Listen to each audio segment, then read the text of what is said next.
Welcome to my channel, The World of Science Fiction. Don't forget to like and subscribe to the channel. The air in Outpost 734 tasted of recycled oxygen and hot metal, a sterile flavor Cale had come to associate with the end of things. He stood his watch on the upper gantry, overlooking the containment sector, his gaze sweeping over the polished chrome and durasteel floors. Below him, technicians in sterile white suits moved with the quiet efficiency of ghosts, their faces obscured by reflective visors. The outpost was a steel tooth driven into the red heart of Xylos, a desert world the Dominion had claimed for its strategic value, which meant it had something they could mine, exploit, or bleed dry. Cale no longer cared which. He had been a soldier once, a corporal in the Titan Wars, where he had learned that valor was just a word for surviving when others did not. The Dominion had promised peace through strength, but all he had seen was strength used to create more conflict. After the wars, they had given him a choice: a meager pension on a crowded homeworld or a contract with the custodial corps. He chose the contract, trading one uniform for another, one set of orders for a simpler, more monotonous list of protocols. Guard this. Watch that. Do not ask questions.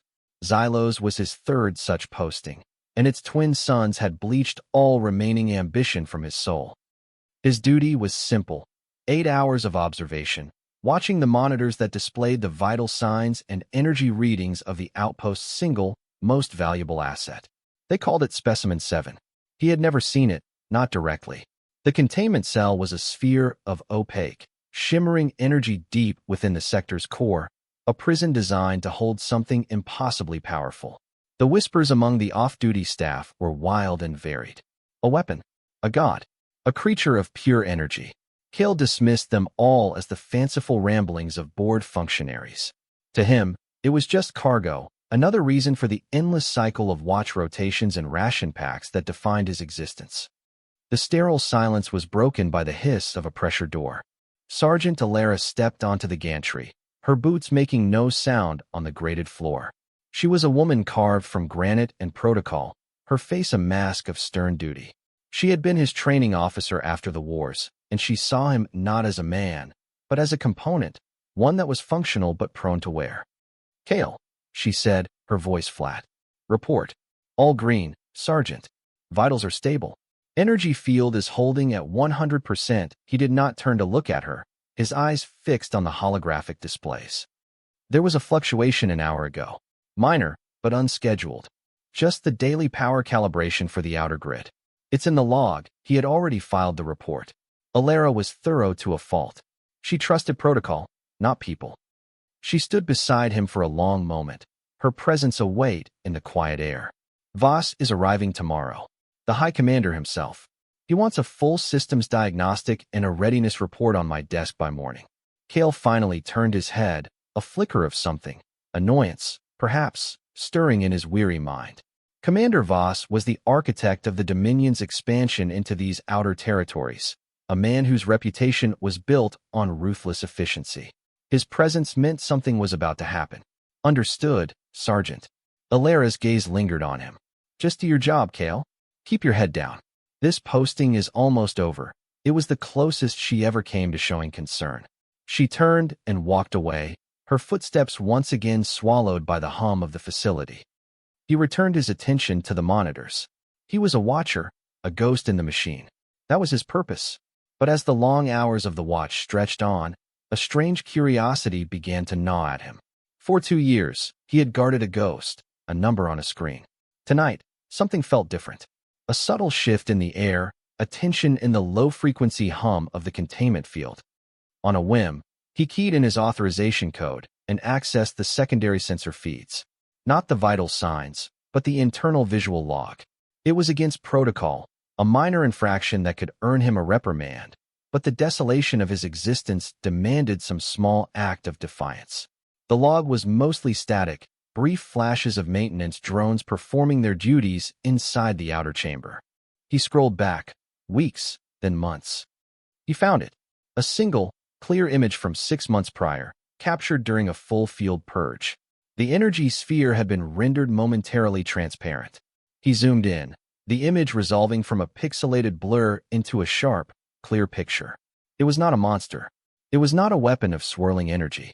It was a being. It was tall and impossibly slender, with skin the color of polished obsidian that seemed to drink the light. Its limbs were long, its form humanoid but distinctly alien, possessing a fragile, dangerous grace. It was female. Her head was tilted down, a cascade of silvery hair obscuring her face.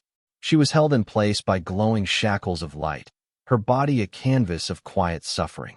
Kale stared at the image, a forgotten emotion stirring in his chest. It was not pity, not yet. It was a profound sense of wrongness. This was not cargo. This was a prisoner. He switched back to the live feed. The numbers on the screen now had a different meaning. Heart rate, respiration, neural activity. They were the vital signs of a living, breathing person locked in a cage. He noticed a new reading, one he had always ignored: hydration levels. They were critically low, flagged with a blinking amber icon. Protocol dictated that nutrient and hydration levels were managed automatically by the central system. But the system was flagging a deficiency, and no one was responding. She was thirsty. The thought was so simple, so mundane, it felt absurd in this place of high technology and cold protocol. He looked around the empty gantry. The technicians below were finishing their shifts, their movements automatic. No one was watching him. He accessed a sub-level control panel, one meant for emergency maintenance. He found the nutrient lines, the conduits that fed the containment cell's life support systems. A few commands, a simple override. He couldn't give her food, but he could divert a small stream of purified water directly into the cell's atmospheric regulator. It would materialize as a fine, cool mist. It was a tiny thing, a meaningless gesture, an act of unforeseen, foolish kindness. He executed the command. For a moment, nothing happened. The numbers on the screen remained the same. He felt a pang of disappointment, of foolishness. Then, a new alert flashed on his screen, this one a stark, violent red. Unauthorized energy surge. Containment field compromised. A low, resonant hum filled the air, growing rapidly in volume until the gantry beneath his feet began to vibrate. The lights in the containment sector flickered and died, plunging the vast chamber into emergency lighting, casting long, dancing shadows.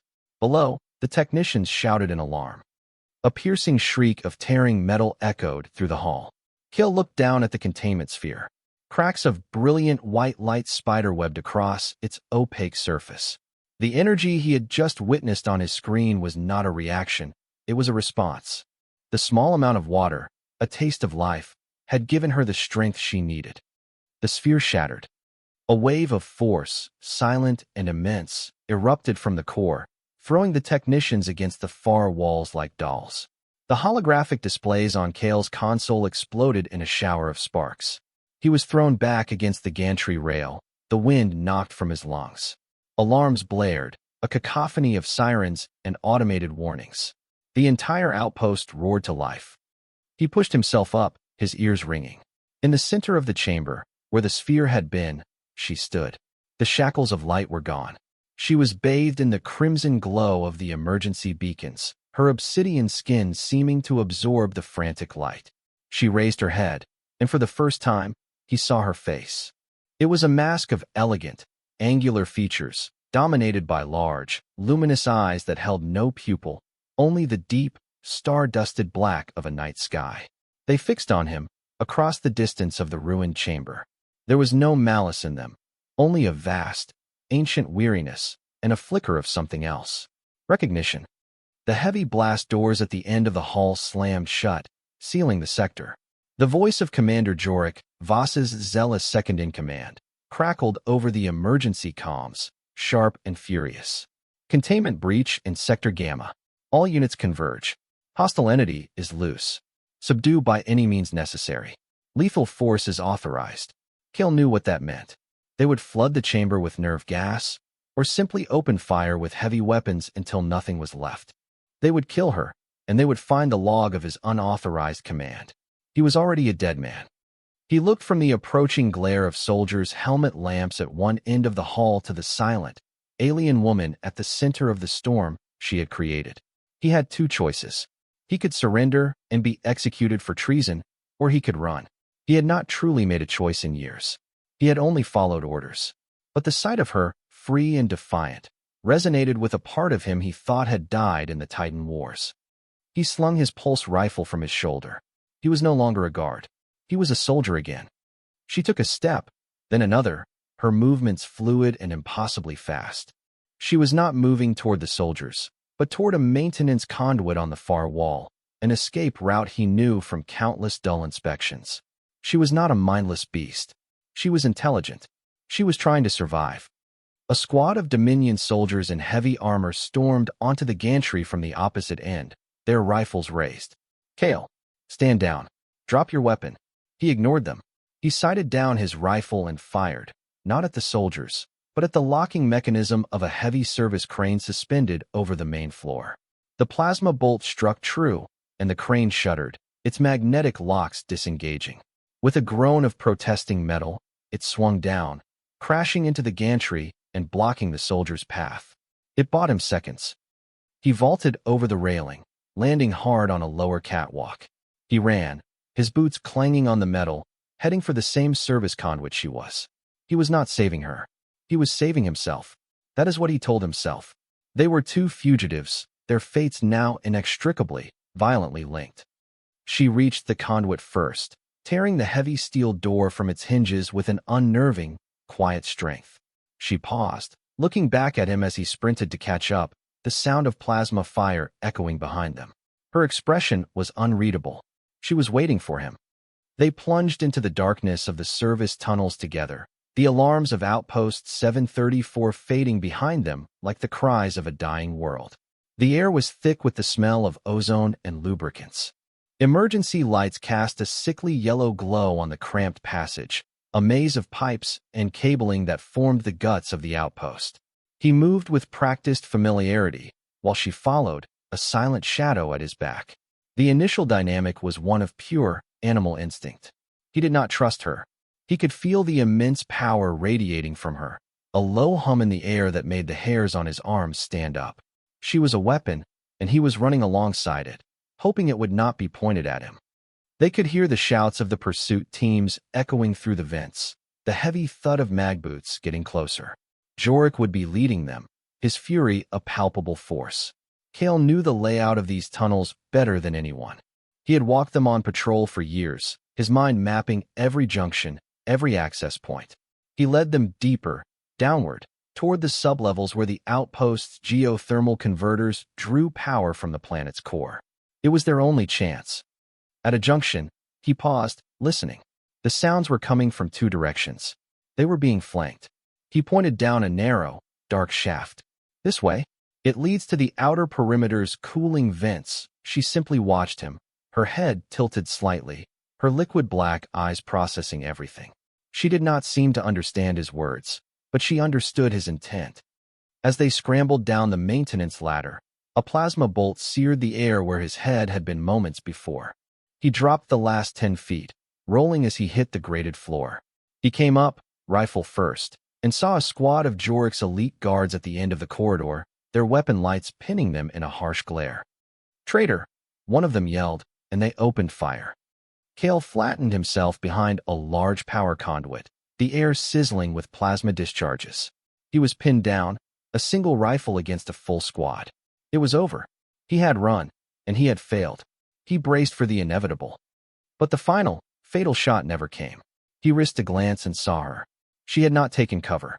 She stood in the middle of the corridor, her body a silhouette against the incoming fire. The plasma bolts were not hitting her.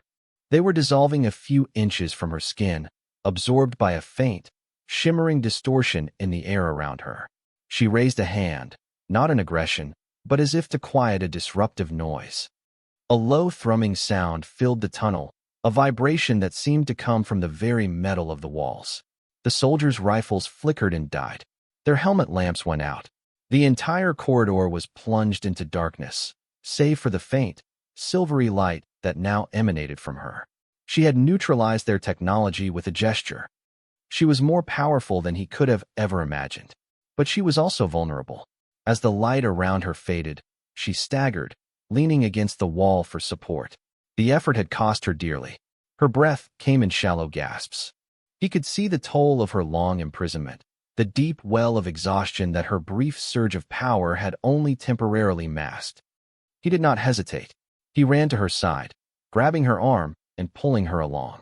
She was surprisingly light, her body strong but without the density of a human. "Come on," he urged, his voice a harsh whisper. "We have to move." They found their way to a small, forgotten hangar bay used for atmospheric surveyors. An old, two-man desert skimmer sat under a dusty tarp, a relic from the outpost's initial construction. Its power cells were old, but a quick check showed they still held a decent charge. It was not much, but it was a way out. As he worked to hotwire the ignition, the blast doors to the hangar began to groan, a deep scar appearing in the center as a plasma torch began to cut through from the other side. They were out of time. The skimmer's engines whined to life with a sputtering cough. He pushed her into the passenger seat and jumped into the cockpit. The controls were simple, archaic. He slammed the throttle forward, and the skimmer lurched into the air, hovering a few feet off the ground. "Hold on," he grunted. He fired the skimmer's small, forward-mounted laser cutters at the hangar's main gate, not the doors Jorik's men were cutting through. The beam sliced through the weathered locking mechanism. With a screech of tortured metal, the outer gate fell away, revealing the vast, blood-red expanse of the Xylos desert under the harsh glare of the twin suns. They shot out of the hangar and into the open, the sudden, searing heat a physical blow. Plasma fire erupted from the outpost behind them, stitching lines of incandescent light across the sand. Kale pushed the skimmer to its limits, the small craft rattling as it sped across the dunes. A larger, military-grade pursuit craft rose from the outpost, sleek and black, bristling with weapons. It was faster than them, and it was gaining. Missiles streaked from its launch pods. Kale swerved violently, dodging the first volley. The second was too close. An explosion rocked their skimmer, sending it spiraling out of control. The starboard engine was on fire. He fought with the controls, managing to level out just before they crashed into a towering rock formation. He guided the damaged craft into a narrow, winding canyon, the pursuit vessel too large to follow. He brought the skimmer down in a rough landing, the engine finally dying with a mournful hiss. Silence descended, broken only by the wind whistling through the canyon. He looked over at her. Her eyes were closed, her breathing shallow. In the chaos of the escape, a piece of shrapnel from the explosion had torn through the side of the cockpit, slashing a deep gash across her side. Dark, violet blood seeped from the wound. He had gotten them out, but he had gotten her injured. He had forced this alliance, and now she was bleeding because of it. He reached into a storage compartment and pulled out a standard medkit, its contents meager but better than nothing. He approached her cautiously. "Let me see," he said softly. Her eyes snapped open, wide and wary. She flinched away from him, a low growl rumbling in her chest. She saw the medkit in his hand, the antiseptic spray and the synth-flesh applicator, and saw only more instruments of pain, more tools of her captors. "I'm not going to hurt you," he said, keeping his voice calm, his movements slow. "That wound needs to be sealed." He set the medkit down and held up his empty hands. He looked at her, then at the wound, then back to her. A silent question. He was asking for permission. After a long moment, the tension in her body eased. She gave a slow, almost imperceptible nod. He worked quickly, cleaning the wound as gently as he could. Her blood was cool to the touch. When he applied the synth flesh, she hissed in pain but did not pull away. The bleeding stopped, the applicator leaving a pale, sterile patch on her dark skin. She looked at the patch, then at him. Her expression shifted. The wariness was still there, but it was now tempered with something else. He had helped her escape. She had saved him from the soldiers. He had just tended her wound. In the crucible of their flight, the first fragile threads of trust were being woven. They were no longer just two fugitives. They were allies. The desert of Xylos was an ocean of rust-colored sand and jagged, black rock, a place designed to kill anything that lingered too long. The twin suns beat down with a merciless intensity, baking the air until it shimmered. For days, they walked. The skimmer was a lost cause, its power core fractured beyond repair. They had only the few supplies Kale had managed to salvage, 2 water reclaimers, a handful of nutrient bars, and his rifle. The shared ordeal stripped them down to their essential selves. There was no room for distrust, only for the grim necessity of survival. He taught her how to use the water reclaimer, showing her how to drink from the small tube. She watched him, her quick mind absorbing the function of the device instantly. In return, she showed him things his military training had never covered. She could find water, real water, buried deep beneath the sand in hidden aquifers, guided by a sense that he could not comprehend. She would press her hand to the ground, close her eyes, and then lead him to a place where he could dig and find cool, clean liquid. She found edible roots on thorny, desiccated plants he had mistaken for dead brush. Their communication remained nonverbal, a language of gestures and shared glances. A nod from him to indicate a safe path, a touch on his arm from her to warn of a loose rockfall. They moved through the wasteland as a single unit, their reliance on each other becoming as natural as breathing. He learned the rhythm of her movements, the subtle shifts in her posture that indicated exhaustion or alertness. She, in turn, seemed to learn the landscape of his emotions, the grim set of his jaw when their water ran low, the flicker of hope in his eyes when he spotted a potential shelter in the distance. One night, they took shelter in a cave carved from the canyon wall by ancient winds. The temperature plummeted after the sun set, the desert becoming a frigid expanse. Kale built a small fire from the dry roots she had gathered, the flames casting flickering shadows on the cave walls. He sat huddled near the warmth, cleaning his rifle, the familiar, methodical action a comfort in this alien world. She sat on the other side of the fire, watching the flames. She seemed fascinated by them, as if fire itself were a novelty. He noticed she was shivering, her slender frame not built for the cold. He took off his outer tunic, the thick, insulated fabric a standard part of his core uniform. He hesitated, then walked over and draped it over her shoulders. She looked up at him, surprised. The tunic was large on her, but she pulled it tighter around herself. She reached out and, with a surprising gentleness, touched the jagged scar on his chest that was visible through the opening of his undershirt. It was a vicious, puckered mark, a souvenir from a piece of shrapnel in the Titan Wars. He did not pull away. A reminder, he said, his voice rough, of following orders.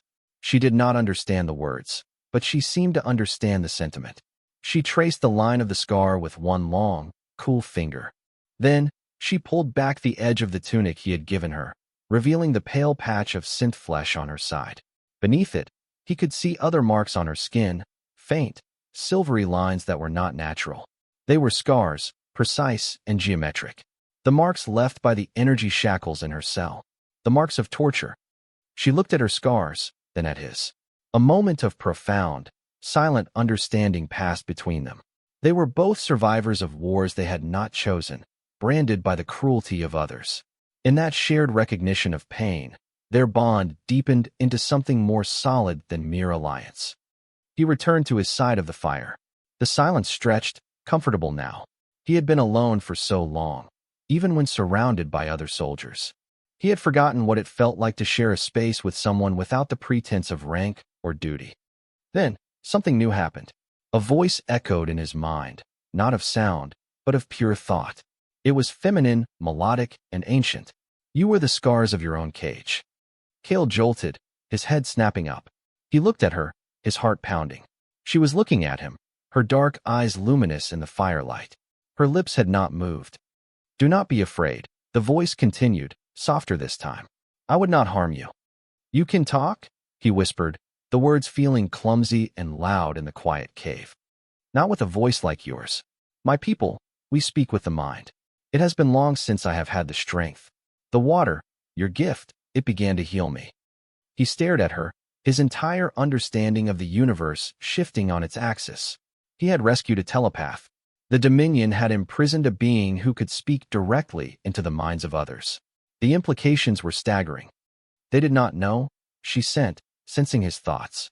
Their minds are loud, closed, full of noise. They could not hear me. They saw only a creature to be studied, a power source to be drained. Who are you? Kale asked. My name is Lyra, and my people are the Sylvani. We are the children of this world, its guardians. And then she showed him.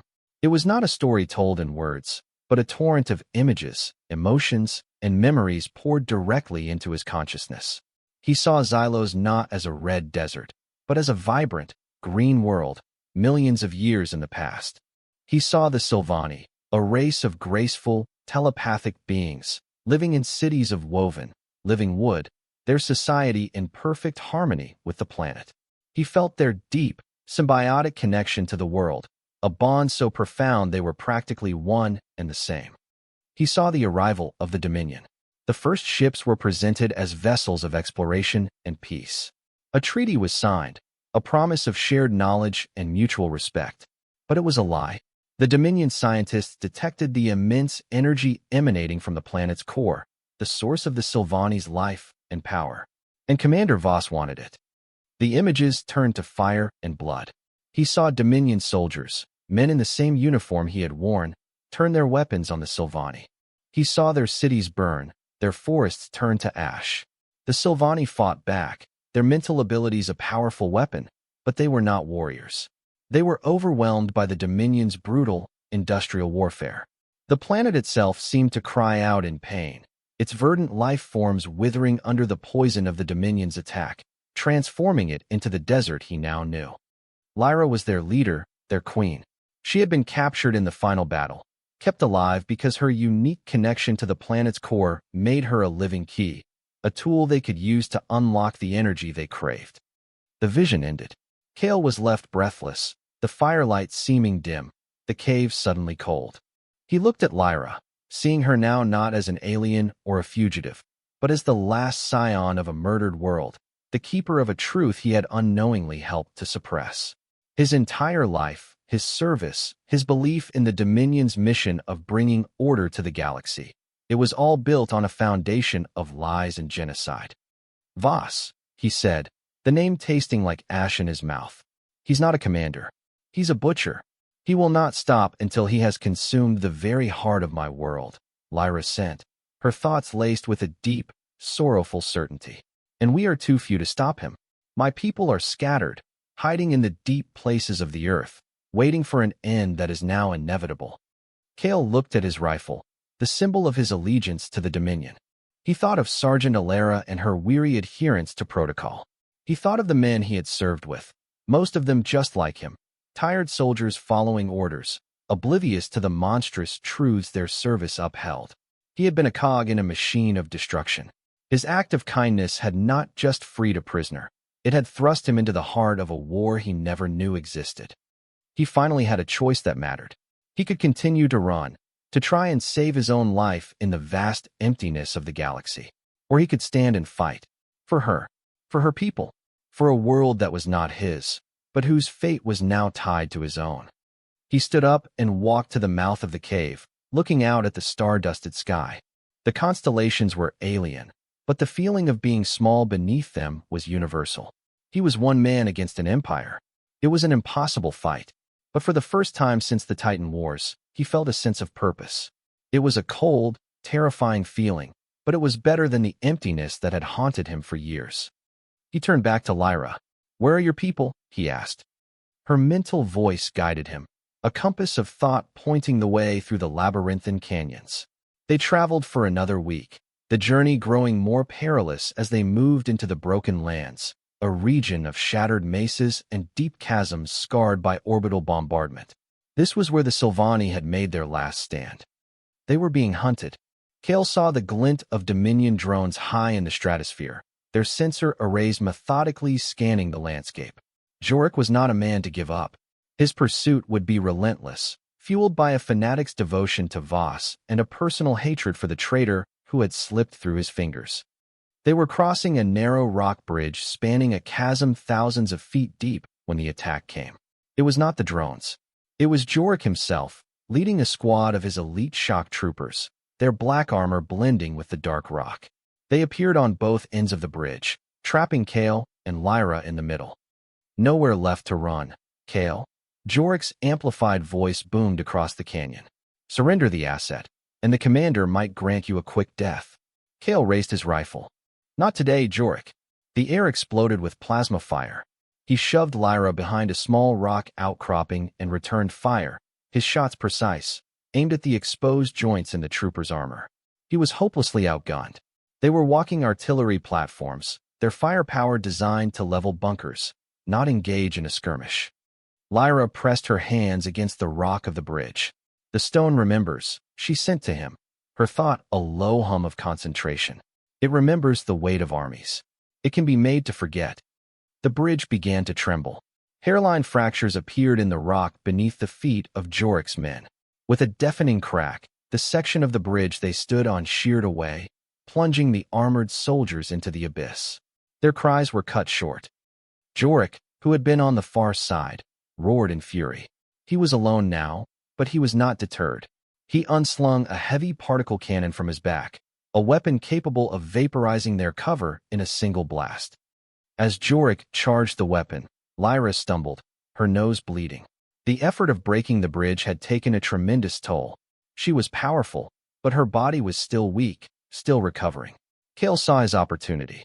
Jorik was focused on them, his attention absolute. Kale broke cover, sprinting toward Jorik, firing his rifle as he ran.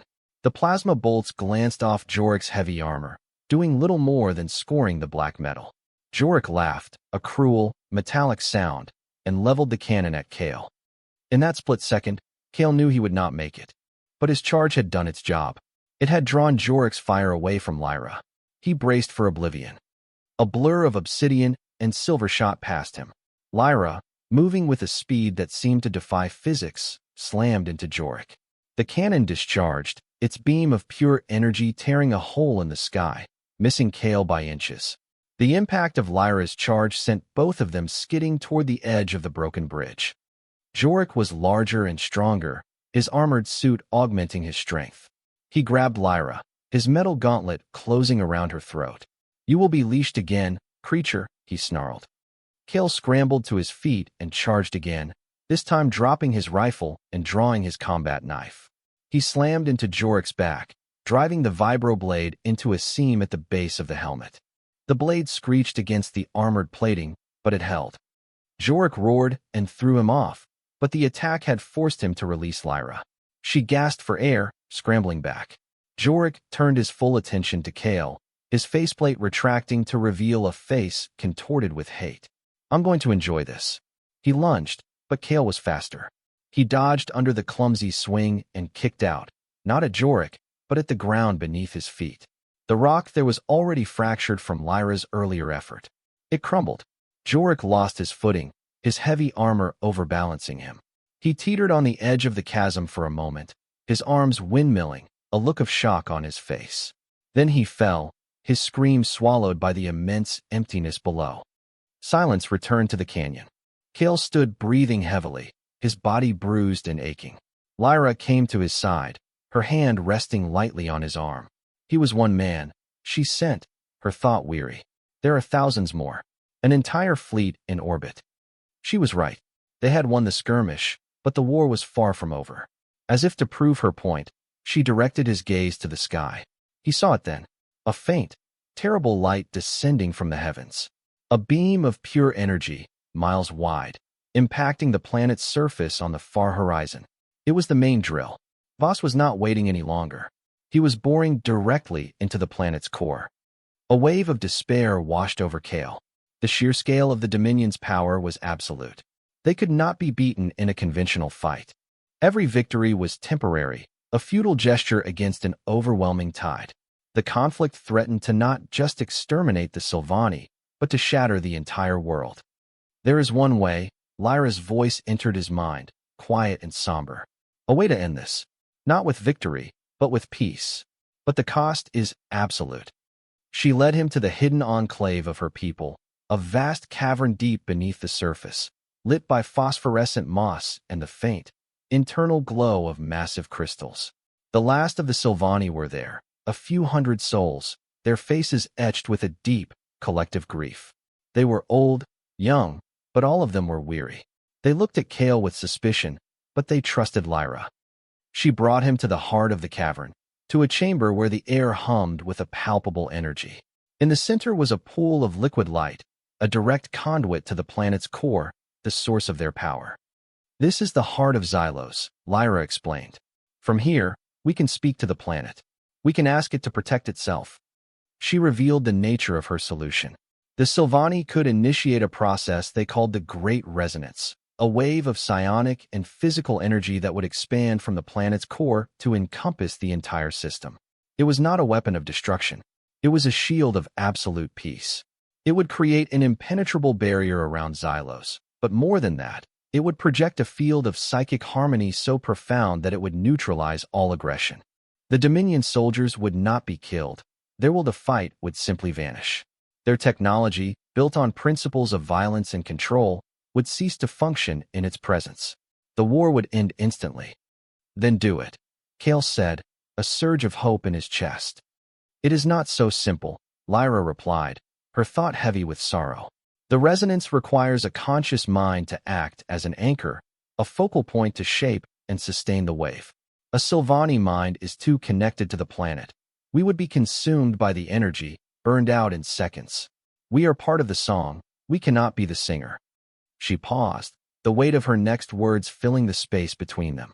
It requires an external consciousness, a mind complex enough to understand the concept of sacrifice, yet separate enough from the planet to not be immediately dissolved. A mind capable of bridging the gap between the organic and the abstract. A human mind. The truth of her words settled on him, cold and heavy as a shroud. The anchor would not die, not in the conventional sense. Their consciousness would be interwoven with the resonance, their mind becoming the eternal, silent warden of the planetary shield.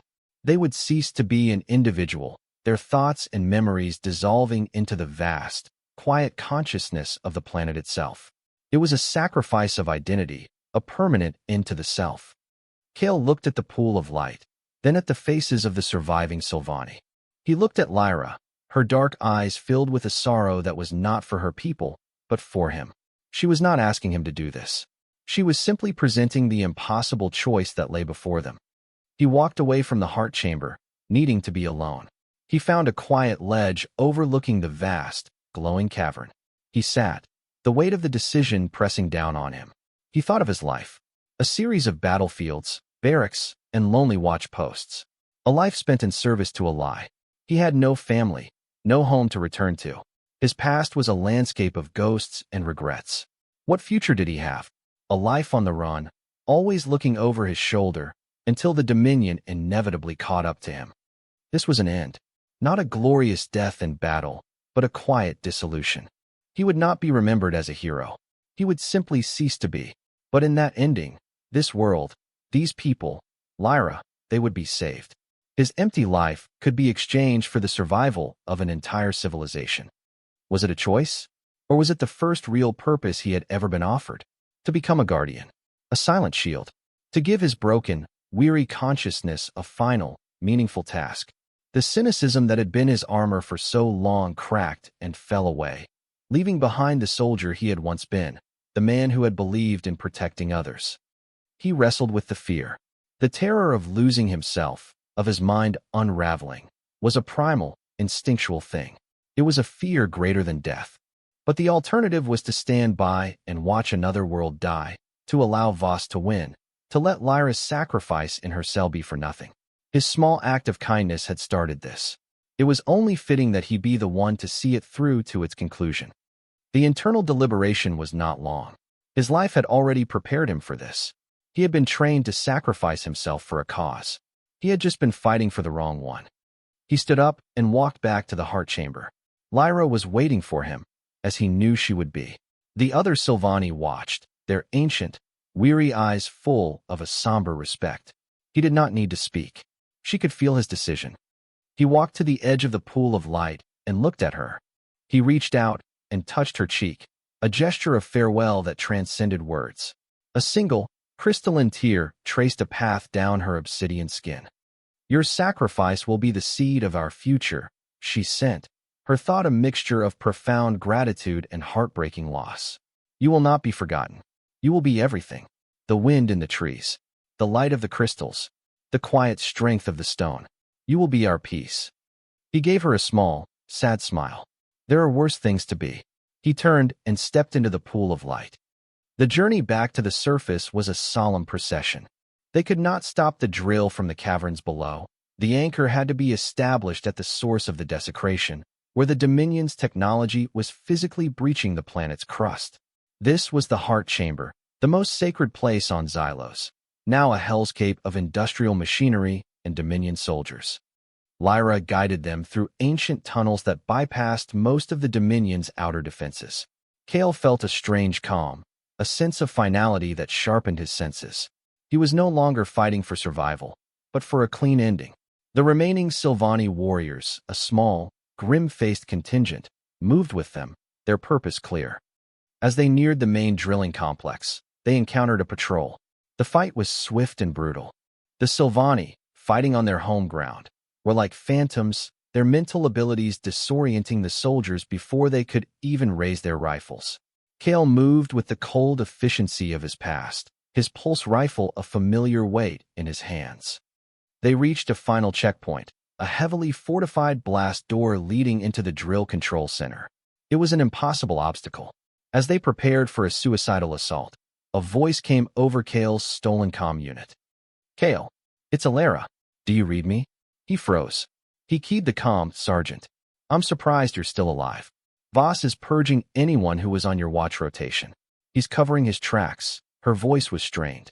"I've seen the full data logs, Cale. What they did to this world. What they were doing to that being." "I didn't know." There was a crack in her voice, the first he had ever heard. "The door controls are on this side. I can open it, but it will be a one-way trip for me." "Alara, don't. I've followed orders my whole life," she said, her voice firming with resolve. "Time to give one of my own. Give them hell, Cale." The comm went dead. A moment later, the massive blast door hissed open. On the other side, Cale saw Alara slumped over a control panel, her body riddled with plasma burns from the automated sentries she had defied. Her last act had been one of redemption. They stormed the control center. The chamber was immense, a cathedral of brutalist Dominion architecture built around the colossal drill that descended into a glowing chasm in the floor. At the center of it all, on a raised platform, stood High Commander Voss. He was a tall, imposing man in a pristine black uniform, his face a mask of cold arrogance. He watched their arrival not with alarm, but with a kind of irritated curiosity, as if they were insects interrupting his work. "The traitor and his pet," Voss said, his voice amplified by the chamber's acoustics. "A touching, if futile, display of sentimentality. You have cost me a great deal of time, Cale." "It's over, Voss," Cale shouted, his rifle aimed at the commander. Voss laughed, a dry, humorless sound. "Over? It is just beginning." He gestured to the chasm. "The heart of this world will power our fleets for a millennium. Your rebellion is nothing more than a footnote in the glorious history of the Dominion." The Sylvani warriors engaged the commander's honor guard, the chamber erupting into a chaotic symphony of plasma fire and psionic energy. Cale and Lyra fought their way toward the central platform, toward the focal point of the drill's energy field. This was where Cale had to be. As they reached the base of the platform, a figure in black armor dropped from the gantries above, landing in front of them with a heavy thud. It was Jorik. His armor was scarred and dented, but he was alive. A personal energy shield shimmered around him.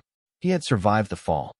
"I told you I would enjoy this," Jorik snarled, igniting an energy blade that hummed in his gauntlet. "Go," Cale said to Lyra. "Prepare the way." She met his gaze for a final time, a universe of gratitude and sorrow in her eyes. Then she ran, leaping onto the platform and heading for a crystalline altar that stood near the drill's beam, the place where she would guide the resonance. Cale faced Jorik. The fight was short and savage. Jorik was fueled by rage and fanaticism, his attacks powerful but clumsy. Cale was a veteran, his movements economical and precise. He dodged the energy blade, using Jorik's momentum against him, forcing the man to overextend. He managed to land a shot on Jorik's shield generator, causing it to sputter and die. Jorik roared and charged, abandoning all technique. Cale stood his ground, and at the last second, he dropped, sliding under the wild swing and driving his combat knife up into the unarmored underside of Jorik's jaw. Jorik froze, a look of disbelief on his face, before he crumpled to the floor, his life ending in a gurgle of blood. Cale was wounded, a deep gash from the energy blade bleeding freely from his side. He ignored it, pulling himself up the platform. Voss saw him coming and drew a ridiculously ornate plasma pistol, firing at Lyra.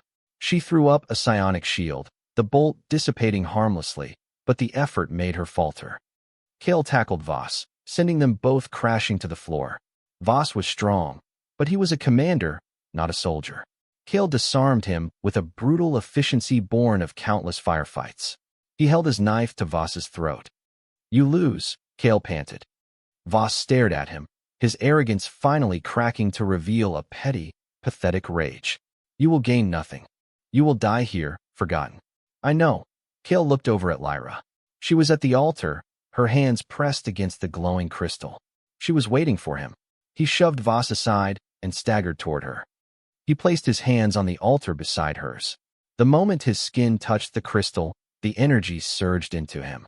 It was a fire that burned not his flesh, but his mind. His memories, his identity, his very sense of self began to fray, to unspool like thread from a loom. He saw flashes of his life. His childhood on a world he could barely remember. The face of his first commanding officer, the mud and fire of the Titan Wars, the sterile corridors of Outpost 734, the red desert of Xylos under twin suns. He saw Lyra's face, her eyes closed in concentration, guiding him, supporting him, sharing the burden of the transformation. The pain was absolute, the sensation of being torn apart atom by atom, thought by thought. He felt his consciousness expanding, rushing out of the confines of his skull, merging with the humming energy of the planet. He was everything and nothing. He let go. A wave of pure, silent energy expanded from the altar. It was not an explosion. It was a profound, instantaneous quiet. The deafening roar of the Dominion drill ceased. The violent flashes of plasma fire from the battle below were extinguished. The machinery ground to a halt, its lights flickering and dying. The wave expanded outward, through the facility, across the surface of the planet, and into space. In orbit, the Dominion fleet went dark. Consoles sparked and died. Engines sputtered into silence. On the ground, the soldiers stopped fighting. They lowered their weapons, not in surrender, but in a state of sudden, inexplicable peace. Their aggression, their training, their orders, all of it was simply gone, replaced by a deep confusion and an overwhelming sense of calm. The war was over. Voss stood on the platform, his weapon useless, his authority vanished. He looked around at his silenced army, his dead machines, and his face, for the first time, showed the one thing he had never felt before: utter, complete defeat. On the platform, Lyra opened her eyes. The altar was empty. Kale was gone. 10 years passed. The red deserts of Xylos were receding, slowly giving way to patches of hardy, green vegetation. The sky, once choked with the dust of the Dominion's war, was now a brilliant, clear blue. The scars of the orbital bombardment were still visible, but they were softening, being reclaimed by the patient, relentless process of life.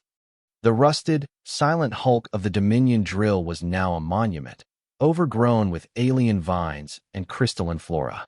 Outpost 734 had been stripped of its technology, its sterile corridors now home to nesting creatures. The oppressive system that had sought to bleed the planet dry was now nothing more than a collection of ruins, a ghost of a forgotten nightmare. A new city had risen in a sheltered valley, a place called Kalen's Rest. Its architecture was a seamless blend of elegant, woven Sylvani structures and the practical, sturdy designs of the humans who had stayed behind. After the resonance, the Dominion fleet had been left adrift. The Sylvani had offered the stranded soldiers a choice: be ferried to a neutral star system, or stay and help rebuild. Many, including a now-aged Alara, had chosen to stay, their allegiance to the Dominion shattered by the truth. A new society was being forged, one of peace and cooperation between two species. The world was at peace, a quiet, enduring peace that was felt in the very air. The great resonance held firm, a silent, invisible shield that protected Xylos from the outside galaxy and maintained the harmony within. Lyra stood on a high cliff overlooking the city. She was no longer a fugitive, but a leader, her people's queen in truth. She guided the rebuilding. Her wisdom and grace the foundation of their new world. She looked older, the vast weariness in her eyes replaced by a deep, calm strength. She was not looking at a statue or a plaque. There were no monuments to the man who had made this all possible. His memorial was the world itself. She closed her eyes and placed her hand on the warm, living rock of the cliff. She could feel him, not as Kale, the cynical soldier with the scarred chest. That man was gone, his consciousness dissolved into a million scattered pieces. But his essence remained. She could feel him in the gentle breeze that rustled the leaves of the newly grown trees. She could feel his quiet watchfulness in the unyielding strength of the mountains. She could feel his presence in the deep, steady hum of the planet's life force. He was the silent guardian he had chosen to become, his sacrifice woven into the very fabric of the world he had saved. A bittersweet ache resonated within her, a feeling as permanent as the stars. They had won. They had peace. But the cost had been absolute. She sent a single thought out into the vast, quiet consciousness of the world, a silent message of remembrance for the lonely soldier who had shown a prisoner an act of kindness. The wind picked up, swirling around her, and for a moment, she felt a flicker of a response, a feeling of recognition, of a duty being kept. He was not forgotten. He was home.